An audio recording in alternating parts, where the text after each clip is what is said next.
Industri, Sriwijaya Agroindustri. Di sini sedang ada launching ekspor buah kelapa perdana.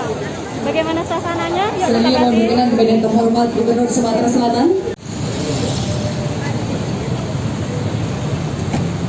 Protokol kesehatan pencegahan COVID-19 dengan mencuci tangan, menjaga jarak, serta mengenakan masker. Bapak Haji Hermanderu, yang kami hormati, Forum Koordinasi Pimpinan Daerah Provinsi Sumatera Selatan. Kita berikan tepuk tangan yang paling meriah hadirin sekalian. Mohon berkenan kepada yang terhormat Gubernur. Alhamdulillah sore hari ini kita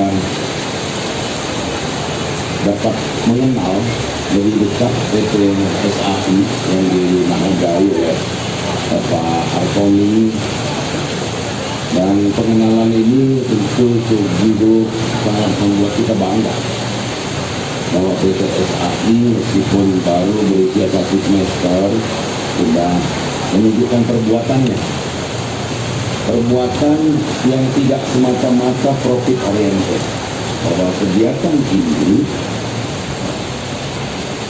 akan menstimulan paling tidak para petani kelapa kita.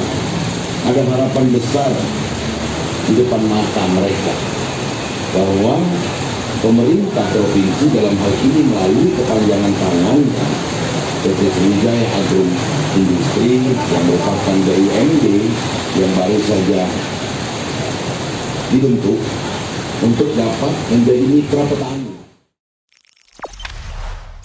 Jangan lupa subscribe, share, komen, dan like ya.